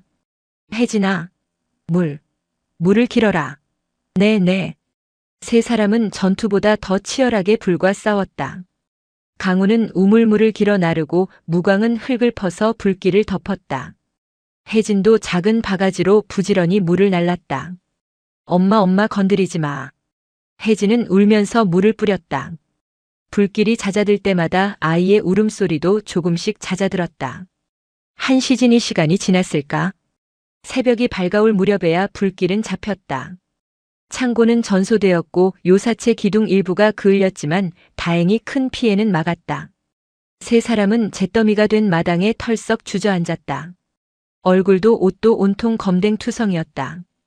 혜진이 훌쩍거리며 까맣게 탄 창고를 바라보았다. 스님 쌀이 다 탔어요. 빗자루도 다 탔어요. 괜찮다. 사람은 안 탔으니 되었다. 쌀이야 탁발하면 되고 빗자루는 또 만들면 되지. 무광은 혜진을 끌어안고 다독였다. 강우는 그 모습을 보며 죄책감에 고개를 들 수 없었다. 죄송합니다. 저 때문입니다. 제가 오지 않았더라면. 강우의 주먹 쥔 손에서 피가 뚝뚝 떨어졌다. 제가 떠나겠습니다. 지금 당장. 강우가 몸을 일으켰다. 혜진이 화들짝 놀라 강우의 옷자락을 잡았다. 안 돼요. 가지 마요. 아저씨 가면 나쁜 놈들이 또 오면 어떡해요? 혜진아. 아저씨가 있으면 나쁜 놈들이 더 많이 온다. 아저씨는 불행을 몰고 다니는 사람이야. 강우는 혜진의 손을 떼어냈다. 차가운 거절에 혜진의 눈동자가 흔들렸다. 거짓말쟁이. 약속했잖아요. 나랑 논다고 했잖아요. 약속 못 지켜서 미안하다. 건강해라. 강우는 뒤도 돌아보지 않고 일주문을 향해 걸음을 옮겼다. 그의 등은 쓸쓸했고 그림자는 길었다. 그때 무광의 목소리가 들려왔다. 어디로 갈 텐가? 세상 끝 어디라도 가겠습니다. 놈들을 유인해서 이곳과 멀어지겠습니다. 자네가 가면 놈들이 이 절을 가만둘 것 같은가? 강우가 멈칫했다. 놈들은 내가 여기 없다는 걸 알면. 놈들은 악귀야. 자네가 없어도 분풀이로 이 절을 잿더미로 만들고도 남을 놈들이지. 그리고 자네 몸 상태를 보게. 지금 산을 내려가면 반나절도 못 가서 잡힐 걸세. 개죽음 당하고 싶은가? 그럼 어쩌란 말입니까? 제가 있어도 죽고 없어도 죽는데. 강우가 절규하듯 소리쳤다. 처음으로 토해내는 본심이었다. 무광은 천천히 걸어와 강우 앞에 섰다. 그리고는 지팡이로 강우의 가슴을 툭 쳤다. 비우라고 하지 않았나. 두려움도 비우고 죄책감도 비우게. 자네는 지금 도망치는 게 아니야. 자네 안의 지옥에서 도망치고 싶은 거지. 무광은 잿더미 속에서 타다 만 빗자루 하나를 주워들었다. 이 빗자루를 보게. 탔지만 아직 심지는 남아있어. 쓸 수 있단 말일세. 자네도 마찬가지야. 상처 입고 더러워졌지만 아직 쓸모가 있어. 무슨 쓸모 말입니까? 지키는 쓸모. 도망치지 말고 싸우게. 밖에서 싸우지 말고 여기서 지키면서 싸우게. 그게 자네 업을 씻는 유일한 길일세. 강우는 흔들리는 눈으로 혜진을 바라보았다. 숯검댕이 된 얼굴로 눈물 콧물을 흘리며 자신을 바라보는 아이. 저 아이를 두고 갈 수 있을까? 저 아이가 불타는 절 안에서 비명 지르는 것을 상상할 수 있을까? 아니, 그건 죽기보다 싫었다. 강우는 털썩 무릎을 꿇었다. 스님, 가르쳐 주십시오. 칼로 베는 법 말고 지키는 법을. 이 아이를, 이 절을 지킬 수 있게 저를 도와주십시오. 무광이 빙그레 웃었다. 검댕 묻은 얼굴 사이로 하얀 이가 드러났다. 밥값 하려면 꽤 힘들 게야. 각오하게나. 화재 사건 이후 월명사의 일상은 달라졌다. 아니, 더 단단해졌다. 아침이면 혜진과 강우는 나란히 마당에 섰다. 마당 한가운데에는 불에 탄 흔적이 흉터처럼 남아있었지만 두 사람은 그것을 피하지 않았다. 혜진아, 오늘은 무슨 그림을 그릴까? 오늘은 호랑이. 나쁜 놈들이 얼씬도 못하게 무서운 호랑이. 좋다. 아주 크고 무서운 놈으로 그려보자. 강우의 빗질은 이제 제법 능숙해졌다. 검기를 뿜어내던 살기는 사라지고 그 자리에 차분한 정기가 자리 잡았다. 그는 빗자루를 움직이며 호흡을 골랐다. 들숨에 번뇌를 들이마시고 날숨에 집착을 내뱉었다. 오후가 되면 무광의 특별 수련이 시작되었다. 검을 버려라. 무광의 첫 가르침이었다. 검을 버리라니요? 놈들이 칼을 들고 오는데 맨손으로 싸우란 말씀입니까? 칼은 사람을 죽이는 도구다. 살생의 도구로는 지킬 수 없다. 상대를 베면 원한이 남고 원한은 또 다른 칼을 부른다. 끊어내려면 베지 말아야 한다. 무광은 강호에게 긴 봉 하나를 던져주었다. 끝이 뭉툭한 나무봉이었다. 이걸로 빗자루질하듯 싸우게. 상대를 쓰레기라 생각하고 마당 밖으로 쓸어내는 게야. 죽이지 않고 제압하는 것. 그것이 활인검보다 더 높은 활인봉일세. 강호에게는 새로운 도전이었다. 평생 급소를 찌르고 목을 베는 훈련만 해온 그에게 힘을 조절하여 상대를 제압만 한다는 것은 살인보다 더 어려운 일이었다. 아니야. 아저씨, 똥 싸다 끄는 것처럼 그러지 말고 쭉 밀라고요. 혜진이 옆에서 훈수를 두었다. 아이는 꼬마 조교가 되어 강호의 자세를 교정해 주었다. 혜진 조교님, 이렇게 말입니까? 그렇지. 엉덩이에 힘 딱 주고. 강호는 땀을 뻘뻘 흘리며 봉을 휘둘렀다. 혜진의 웃음소리가 응원가처럼 들렸다. 그러던 어느 날 저녁 무광 스님이 강호를 불렀다. 강호야. 내 이름 강에 내리는 비라고 했지. 그렇습니다. 비가 강에 내리면 어떻게 되느냐? 흔적도 없이 사라집니다. 강물에 섞여 하나가 되지요. 그래. 너는 이제 살수강호가 아니다. 너는 월명사의 처사다. 과거의 너는 죽었고 지금의 너는 이 강물에 섞여 흘러가는 물방울이다.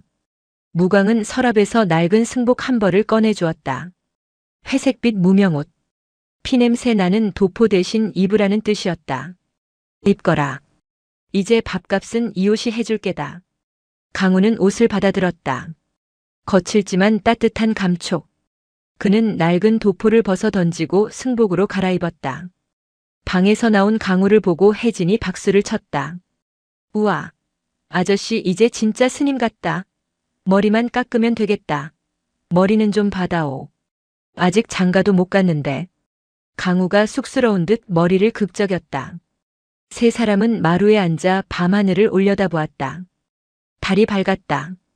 그놈들이 다시 오겠지요? 강호가 나지막이 물었다. 오겠지. 봄이 오면 꽃이 피고 겨울이 오면 눈이 오듯이. 인연도 악연도 때가 되면 오는 법이다. 무광이 담담하게 대답했다. 하지만 걱정 마라. 바닥이 더러워지면 쓸면 되고 무너지면 다시 쌓으면 된다. 우리가 함께 있는 한 꽃비는 바닥에 쌓이지 않는다. 그저 흐를 뿐이지. 강호는 고개를 끄덕였다. 두렵지 않았다. 옆에는 지혜로운 스승이 있고 앞에는 지켜야 할 맑은 영혼이 있다. 그리고 자신의 손에는 살인검 대신 세상을 쓰는 빗자루가 들려 있었다. 그날 밤 강호는 꿈을 꾸었다. 피바다가 아닌 벚꽃이 만발한 마당에서 혜진과 함께 춤을 추는 꿈을. 꿈속에서 그는 웃고 있었다. 아주 오랜만에 진짜 웃음을. 계절의 여왕이라는 5월이 지나고 산사에는 짙은 녹음이 내려앉았다. 벚꽃이 진 자리에 무성한 나뭇잎들이 그림자를 드리웠고 매미 소리가 수행자들의 독경 소리와 경쟁하듯 울려 퍼졌다. 월명사의 뒷산 대나무 숲. 팽팽한 긴장감이 감돌았다. 강호는 눈을 검은 천으로 가린 채 대숲 한가운데 서 있었다. 그의 손에는 빗자루 대신 어른 팔뚝만한 굵기의 대나무 봉이 들려 있었다. 들으려 하지 말고 느껴라. 귀는 속일 수 있어도 기운은 속일 수 없다. 무광 스님의 목소리가 바람을 타고 들려왔다. 스님은 멀찍이 떨어진 바위에 앉아 찻잔을 기울이고 있었다. 강호의 이마에 땀방울이 맺혔다. 시야가 차단되자 공포심이 스멀스멀 올라왔다. 살수 시절에는 어둠이 친구였으나 지금은 무방비 상태의 먹잇감이 된 기분이었다.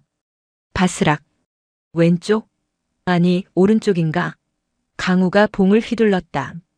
휙. 봉은 허공을 갈랐다. 아무것도 없었다. 바람이 대나무 잎을 스치는 소리였을 뿐이다.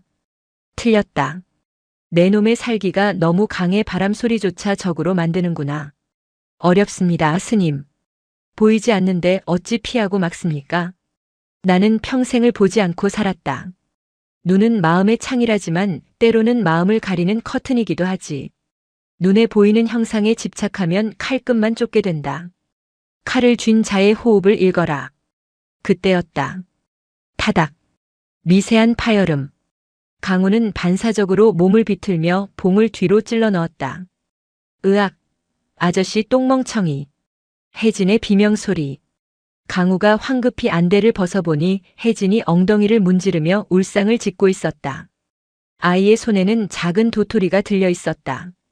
혜진아, 괜찮냐? 아니, 안 괜찮아요. 내가 도토리 줬는데 왜 때려요? 미안하다. 적인 줄 알고. 치 아저씨는 겁쟁이야. 도토리가 뭐가 무섭다고. 혜진은 입을 삐죽거리며 강우에게 다시 도토리를 던졌다. 강우는 얼떨결에 그것을 받아들었다. 무광이 껄껄 웃었다. 보아라. 5살 아이의 장난 하나 구분하지 못해서야 어찌 지키는 칼을 쓰겠느냐. 면목 없습니다. 혜진아, 다시 한번 던져보거라. 이번에는 아저씨가 맞추지 않게 살살. 혜진은 신이 나서 주머니에 가득 담아온 도토리와 조약돌을 꺼냈다. 공격이다. 받아라 약. 후두둑. 조약돌이 비오듯 쏟아졌다. 강우는 다시 안대를 썼다. 이번에는 마음을 가라앉히려고 애썼다. 도토리다. 적의 암기가 아니다. 아이의 장난이다. 살기를 거두자 신기하게도 소리가 구분되기 시작했다. 바람 소리와 아이의 옷자락이 스치는 소리, 그리고 조약돌이 날아오는 공기의 파동. 탁! 강우는 봉을 살짝 들어 날아오는 도토리 하나를 쳐냈다. 깨지는 소리가 아니라 톡하고 튕겨나가는 경쾌한 소리가 났다. 탁 타닥 톡. 강우의 봉이 춤을 추기 시작했다. 힘으로 부수는 것이 아니라 날아오는 물체의 궤적을 살짝 틀어주는 움직임. 마치 빗자루로 낙엽을 쓸어 담듯 부드러운 곡선이었다. 혜진이 던진 돌멩이들이 강우의 발치에 얌전하게 쌓였다. 우와, 아저씨 등에 눈 달렸어? 혜진이 눈을 동그랗게 뜨고 감탄했다. 강우는 천천히 안대를 벗었다. 땀범벅이 된 얼굴에 희미한 미소가 번졌다. 조금 알 것 같습니다. 빗자루를 잡는 마음이 무엇인지. 무광은 찻잔을 내려놓으며 고개를 끄덕였다. 그래. 상대를 다치게 하지 않고 나도 다치지 않는 것. 그것이 공존이다.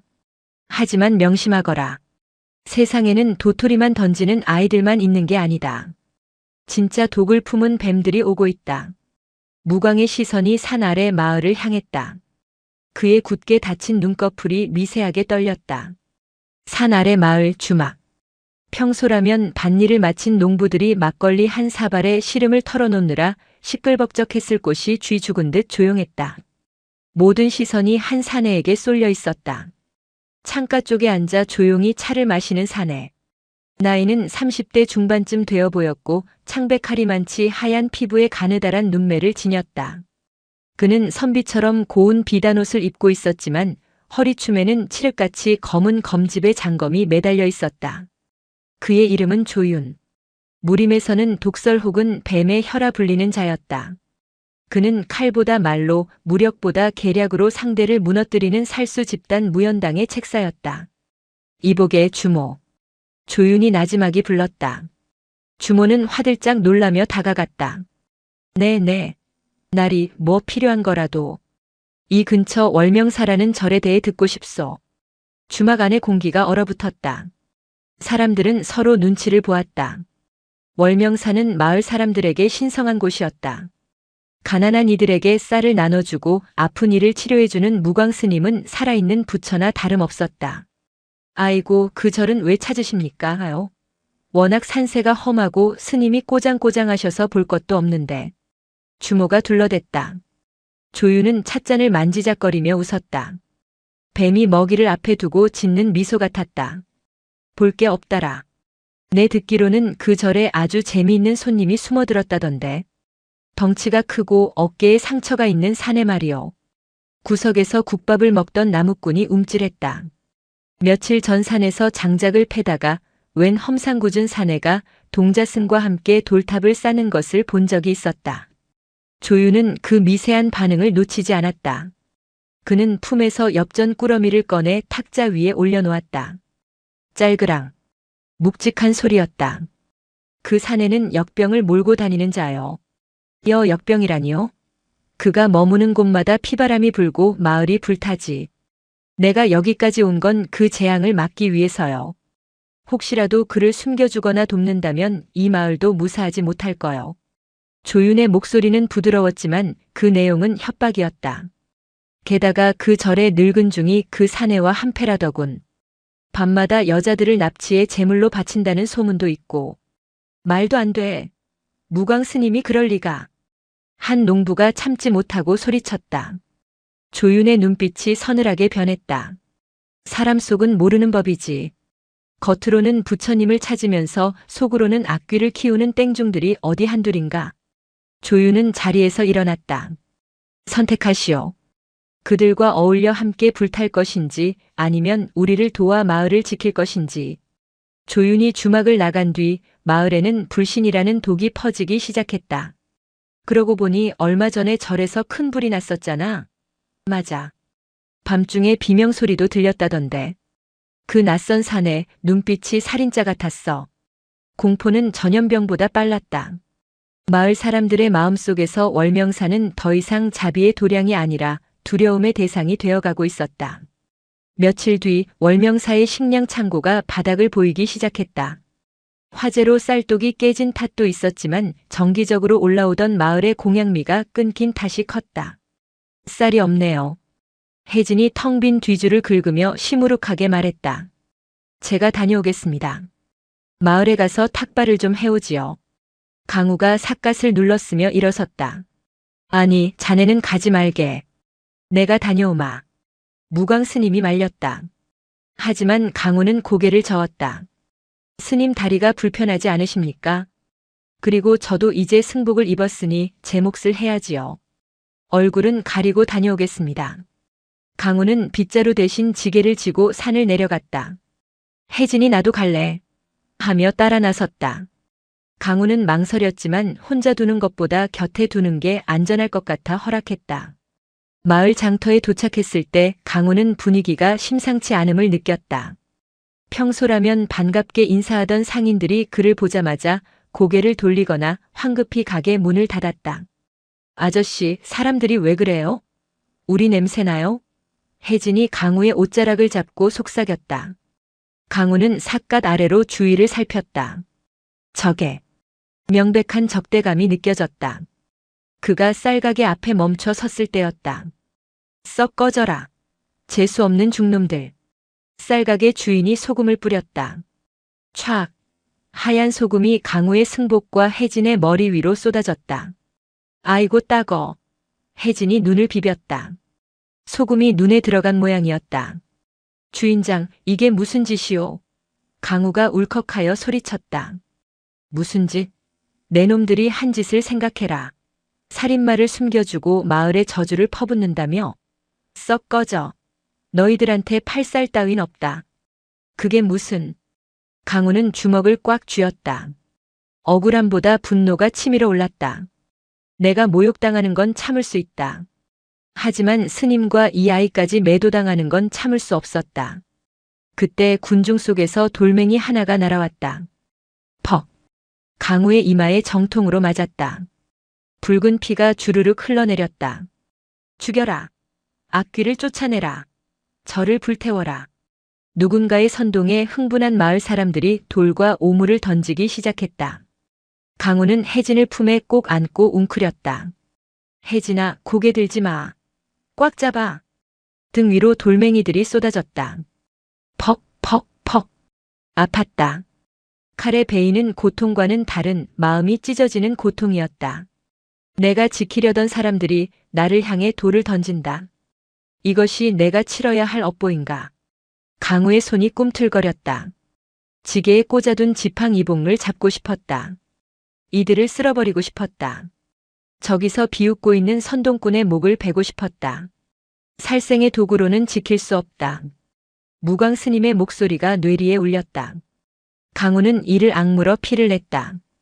참아야 한다. 여기서 힘을 쓰면 스님의 말씀이 틀린 것이 된다. 나는 살수가 아니다. 나는 빗자루다. 그만들 하시오. 쩌렁쩌렁한 고함 소리가 장터를 울렸다. 돌팔매질이 멈췄다. 강우가 고개를 들어보니 마을 촌장이 지팡이를 짚고 서 있었다. 아무리 미워도 스님들이다. 천벌을 받으려고 이러는가. 하지만 촌장님 저놈들이 시끄럽다. 썩 물러가지 못해. 촌장의 호통에 사람들이 슬금슬금 뒤로 물러났다. 촌장은 강우에게 다가왔다. 그의 눈빛은 복잡했다. 경멸, 두려움, 그리고 일말의 연민. 젊은 스님, 그리고 꼬마 스님. 오늘은 그냥 돌아가시오. 촌장 어르신, 저희는 쌀이 필요합니다. 아이가 굶고 있습니다. 강우가 간청했다. 촌장은 한숨을 내쉬며 품에서 주먹만 한 떡 덩어리 2개를 꺼내 혜진의 손에 쥐어주었다. 이게 마지막 정이오. 다시는 마을에 내려오지 마시오. 다음엔 나도 막지 못하오. 강우는 피 묻은 얼굴로 고개를 숙였다. 감사합니다. 이 은혜 잊지 않겠습니다. 강우는 혜진을 업고 도망치듯 산을 올랐다. 등 뒤로 따가운 시선들이 비수처럼 꽂혔다. 산 중턱에 이르러서야 강우는 걸음을 멈췄다. 아저씨 피나요. 혜진이 고사리 손으로 강우의 이마를 닦아주었다. 아이의 손수건은 촌장이 준 떡을 싸고 있던 헝겊이었다. 괜찮다. 나는 괜찮아. 강우는 혜진을 내려놓고 바위에 기대 앉았다. 서러움이 북받쳤다. 우리가 뭘 잘못했어요? 왜 사람들이 우릴 미워해요? 혜진이 울먹였다. 잘못한 건 없다. 다만 오해가 쌓인 게지. 먼지가 쌓이듯이. 그럼 빗자루로 쓸면 되잖아요. 그래. 사람 마음의 먼지는 빗자루로 쓸기가 참 어렵구나. 강우는 씁쓸하게 웃었다. 그때 숲속 그림자 속에서 누군가 걸어 나왔다.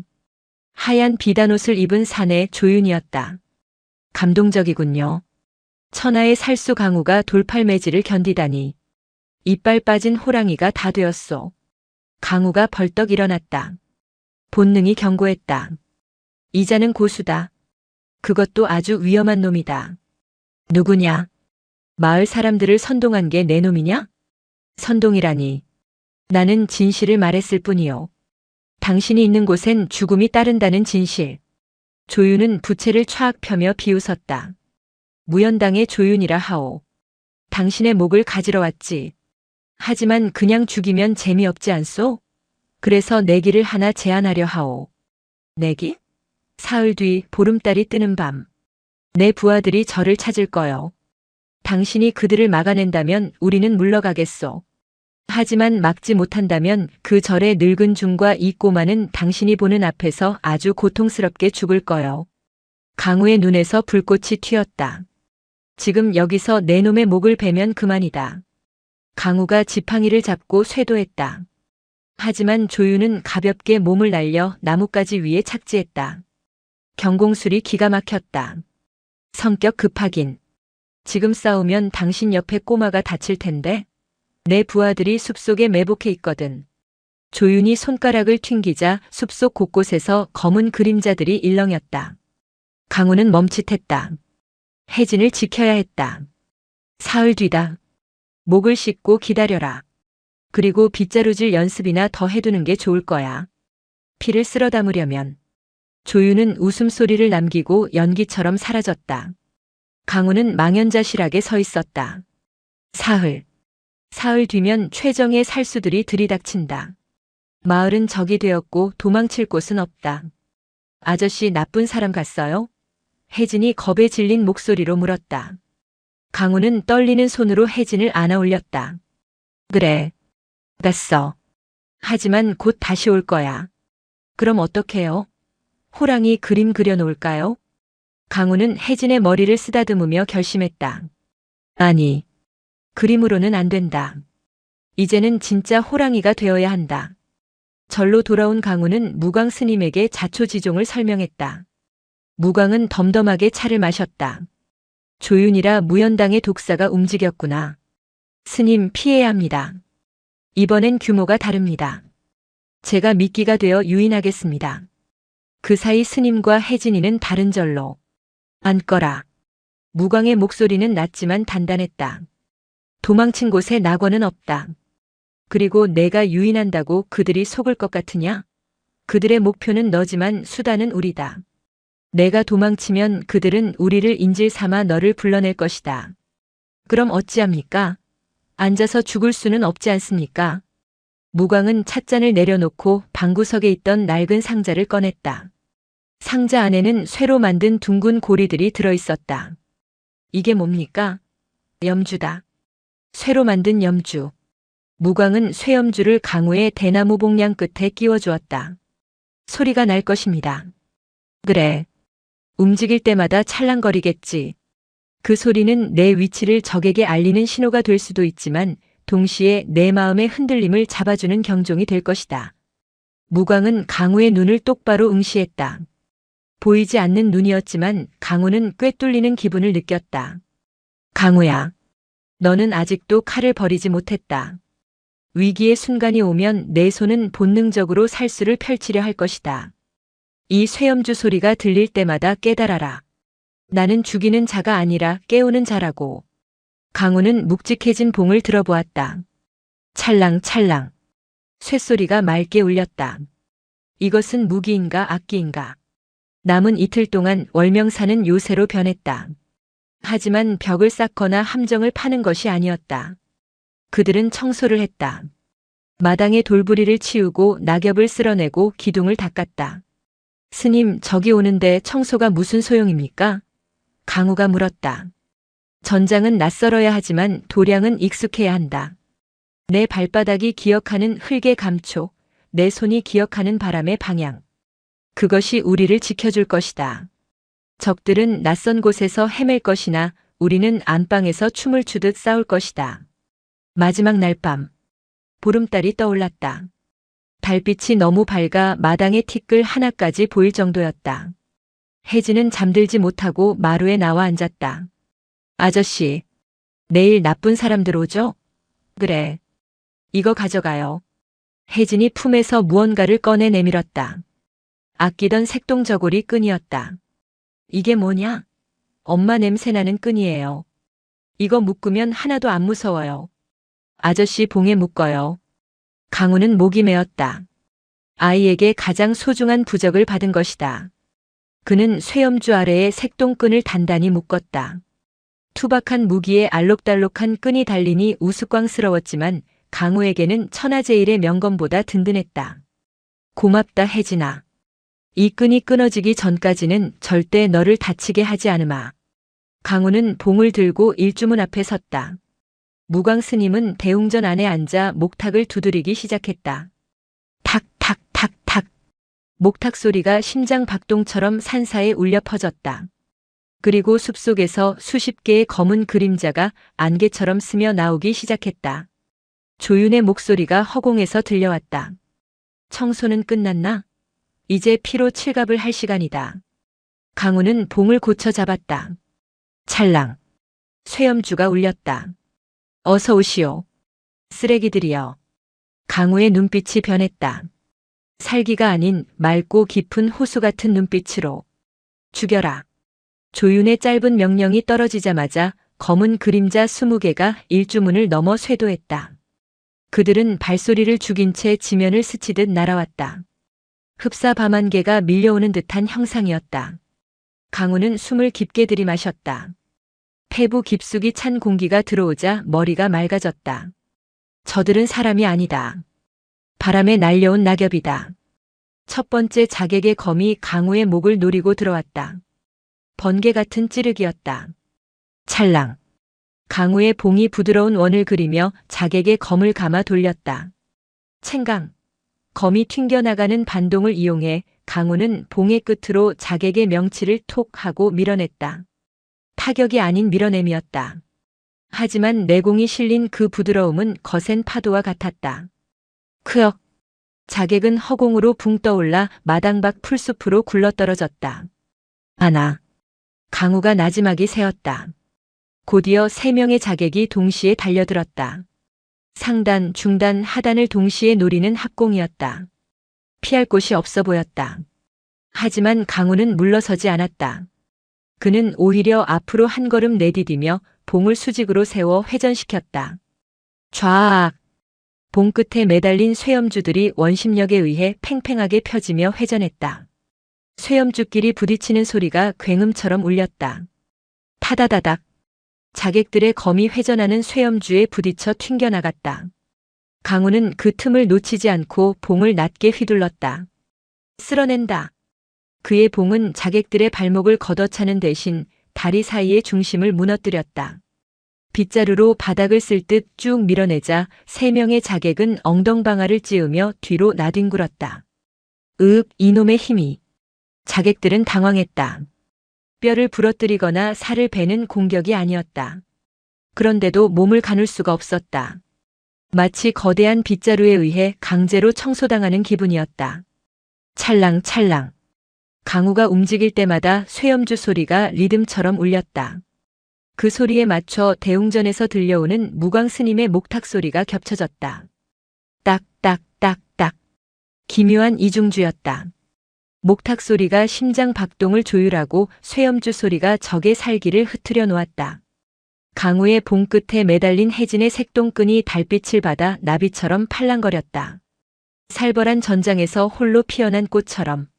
젠장. 놈의 기세에 밀리지 마라. 그물을 쳐라. 자객들이 대열을 바꾸었다.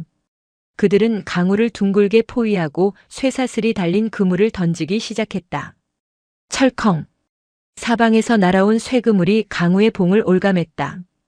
강우가 뿌리치려 했지만 5명의 자객이 동시에 그물을 잡아당기는 힘은 엄청났다. 잡았다. 팔을 잘라라. 그물이 팽팽해지자 다른 자객들이 강우의 빈틈을 노리고 뛰어들었다. 절체절명의 위기.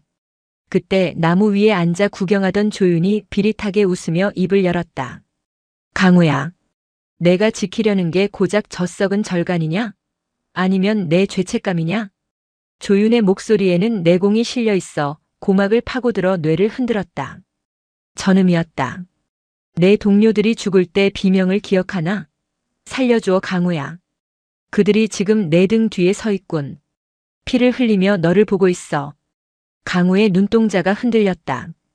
찰나의 순간 환영이 보였다. 불타는 전장에서 죽어간 동우의 얼굴. 그 틈을 타 자객의 검이 강우의 허벅지를 스치고 지나갔다. 붉은 선혈이 튀었다. 통증보다 더 아픈 것은 마음의 동요였다. 내 놈은 살수다. 피를 먹고 사는 짐승이지. 승복을 입는다고 내 본성이 사라질 것 같으냐? 넌 결국 다시 살인을 하게 될 거야. 지금 나를 죽이고 싶어 안달이 났지 않느냐? 조윤은 부채를 접으며 땅으로 내려왔다. 그는 강우에게 다가오지 않고 대신 요사체 쪽으로 방향을 틀었다. 그곳에는 겁에 질린 혜진이 숨어 있었다. 저 꼬마의 목을 베면 내가 다시 예전의 광견으로 돌아올까? 안 돼. 강우가 포효했다. 이성이 끊어지는 소리가 들렸다. 눈앞이 붉게 변했다. 쇠그물을 잡은 손에 핏줄이 섰다. 죽여야 해. 저놈을 죽여야 해. 그래야 끝난다. 강우의 봉에서 묵직한 살기가 피어올랐다. 활인의 기운이 사라지고 살인의 귀기가 덮쳐왔다. 그때였다. 따앙 마이너스. 대웅전에서 들려오던 목탁 소리가 멈추고 대신 벼락 같은 죽비 소리가 허공을 갈랐다.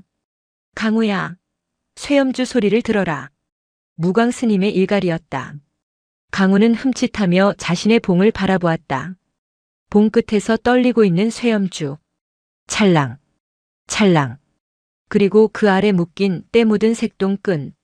아저씨, 이거 묶으면 하나도 안 무서워요. 혜진의 목소리가 환청처럼 들려왔다. 강우는 숨을 멈췄다. 붉게 물들었던 시야가 서서히 원래의 색을 되찾았다. 그는 쇠그물을 힘으로 당기는 대신 그물의 결을 따라 몸을 회전시켰다. 나는 짐승이 아니다. 강우가 봉을 축으로 팽이처럼 돌았다. 자객들이 당기던 힘이 역이용되어 그들이 오히려 강우 쪽으로 빨려 들어왔다. 콱광. 강우는 빨려 들어온 자객들의 중심을 봉으로 쳐서 서로 부딪히게 만들었다. 자객들은 엉켜서 떼굴떼굴 굴렀다. 그물이 풀렸다. 강우는 자유로워진 봉을 들고 조윤을 가로막았다. 그 아이에게 손끝 하나라도 대면 내 빗자루가 너를 용서치 않을 것이다. 조윤의 표정이 일그러졌다. 심리전이 통하지 않았다. 제법이군. 허나 말장난은 끝이다. 조윤이 허리춤에서 장검을 뽑았다. 검신이 뱀처럼 구불구불한 사검이었다. 검날에는 푸르스름한 독이 발려 있었다. 죽어라. 조윤의 검은 빨랐다. 아니, 기괴했다. 검이 찌르는 궤도가 휘어져 들어와 방어하기가 까다로웠다. 강우는 봉으로 막았지만 검끝이 봉을 타고 넘어와 손목을 노렸다. 치익. 독이 묻은 검날이 강우의 소매를 스쳤다. 옷감이 검게 타들어갔다. 피해라. 독검이다. 강우는 뒷걸음질 쳤다. 조윤은 쉴 새 없이 몰아쳤다. 찌르고 베고 휘감았다. 강우는 방어하느라 급급했다. 봉은 나무였고 상대는 명검이었다. 부딪힐 때마다 봉이 깎여나갔다. 하하. 빗자루로 칼을 맞겠다고. 어리석은 놈. 조윤이 결정적인 일격을 날렸다. 강우의 목을 노리는 쾌검. 피할 공간이 없었다. 그 순간 강우는 눈을 감았다. 대나무 숲에서의 수련. 눈을 감아야 보인다. 칼을 보지 말고 흐름을 읽어라. 바람의 소리. 조윤의 호흡. 검이 공기를 가르는 파동. 보였다. 뱀의 머리가 어디로 향하는지. 강우는 봉을 들어올리는 대신 바닥을 향해 내리찍었다. 쿵. 지면을 강타하는 진동. 그 충격으로 바닥에 쌓여있던 흙먼지와 모래알들이 확 솟구쳐 올랐다. 뭐? 조윤의 시야가 흙먼지에 가려졌다. 찰나의 틈. 강우는 봉을 빗자루처럼 눕혀 조윤의 하체를 휩쓸었다. 비켜라, 이 더러운 것아. 촤악. 단순한 타격이 아니었다. 그것은 마당의 오물을 대문 밖으로 쓸어내는 거대한 기운이었다. 봉이 조윤의 발목을 낚아채는 순간 강우는 봉의 탄력을 이용해 그를 허공으로 띄워 올렸다. 조윤의 몸이 붕 떴다. 균형을 잃은 그의 눈에 둥근 보름달이 들어왔다. 이럴 수가. 강우는 공중에 뜬 조윤을 향해 마지막 일격을 가했다. 하지만 그것은 찌르기도 베기도 아니었다. 봉의 넓은 면으로 조윤의 엉덩이와 허리춤을 탁 하고 쳐서 멀리 날려보내는 동작이었다. 썩 꺼져라. 퍽. 조윤은 비명과 함께 담장 너머 까마득한 낭떠러지 쪽 숲으로 날아갔다. 그가 떨어지는 소리가 요란하게 울렸다. 우당탕탕. 독검이 바닥에 뒹굴었다. 주인 잃은 칼은 그저 위험한 고철일 뿐이었다. 나머지 자객들은 얼어붙었다. 그들의 우두머리, 무연당의 책사 조윤이 빗자루질 한 번에 날아가 버렸다. 믿을 수 없는 광경이었다. 더 쓸릴 테냐 아니면 제 발로 나가겠느냐. 강우가 봉을 바닥에 쿵 찍으며 물었다. 그의 뒤로 무광 스님이 걸어 나왔다. 쓰레기통은 저쪽이다만. 무광이 손가락으로 일주문 밖을 가리켰다. 자객들은 서로 눈치를 보더니 다친 동료들을 부축해 황급히 도망쳤다. 그들의 뒷모습은 패배 자라기보다 호랑이 굴에서 도망치는 토끼떼 같았다. 전투가 끝났다. 강우는 긴장이 풀려 그 자리에 주저앉았다. 온몸이 땀과 먼지 그리고 약간의 피로 뒤덮여 있었다. 아저씨. 요사체 문이 열리고 혜진이 달려나왔다. 아이는 신발도 신지 않은 채 뛰어와 강우의 품에 안겼다. 이겼어? 나쁜 놈들 다 갔어? 그래. 다 갔다. 빗자루로 싹 쓸어버렸다. 강우는 혜진을 안아주며 웃었다. 팔이 욱신거렸지만 아이의 체온이 진통제보다 효과가 좋았다. 무광 스님이 다가와 강우의 어깨를 짚었다. 수고했다. 오늘 내 빗자루 소리는 아주 막더구나. 스님의 목탁 소리 덕분입니다. 혼자라면 못했을 겁니다. 허허 겸손은. 그런데 내 마당이 또 엉망이 되었구나. 저 흙먼지를 어찌할꼬. 무광이 혀를 찼다. 마당은 싸움의 흔적으로 패이고 어지럽혀져 있었다. 치워야지요. 날이 밝으면. 세 사람은 마루에 나란히 앉아 동이 트는 것을 지켜보았다. 붉은 해가 산등성이 위로 고개를 내밀자 밤새 공포에 떨었던 산사가 황금빛으로 물들었다. 아저씨, 왜? 조윤인가 그 아저씨 죽었어요? 혜진이 조심스럽게 물었다. 강우는 담장 너머 숲을 바라보았다. 아니, 죽지 않았을 게다. 똥통에 빠진 것처럼 좀 아프고 냄새는 나겠지만. 다행이다. 다행이라고? 그놈은 나쁜 놈인데? 그래도 죽으면 슬프잖아요. 엄마가 없잖아요. 그 아저씨도 엄마가 있을 텐데. 혜진의 말에 강우는 말문이 막혔다. 적의 어머니까지 걱정하는 마음. 그것이 바로 부처의 마음이 아닐까? 그래. 내 말이 맞다. 살아서 개과천선하길 빌어야지. 아침 공양 시간이 되었다. 여느 때와 다름없는 소박한 밥상. 하지만 그 맛은 어느 때보다 달았다. 식사를 마친 강우는 다시 빗자루를 들었다. 봉에서 쇠염주를 빼고 다시 쌀이비를 끼웠다. 사각사각. 강우가 마당을 쓸기 시작했다. 혜진도 작은 빗자루를 들고 뒤따랐다. 무광 스님은 툇마루에 앉아 그 소리를 감상했다. 스님, 오늘은 무슨 그림 그릴까요? 혜진이 물었다. 오늘은 해를 그려보자꾸나. 어둠을 몰아내는 아주 크고 밝은 해를. 강우와 혜진은 서로 마주보며 웃었다. 바람이 불어 벚나무 잎을 흔들었다. 초록색 잎사귀 하나가 팔랑거리며 떨어져 강우가 쓸어놓은 깨끗한 바닥 위에 내려앉았다. 강우는 그것을 치우지 않았다. 그저 바라보았다. 끝이 없는 일. 하지만 그래서 아름다운 일. 꽃비는 바닥에 쌓이지 않는다. 그저 우리네 삶처럼 흐르고 또 흐를 뿐이다. 강우의 빗자루가 춤을 추듯 다시 움직였다. 영상이 마음에 드셨다면 구독과 좋아요 부탁드립니다. 여러분의 마음속에도 빗자루로 깨끗이 쓸어내고 싶은 무거운 기억이 있나요? 댓글로 함께 나눠주세요.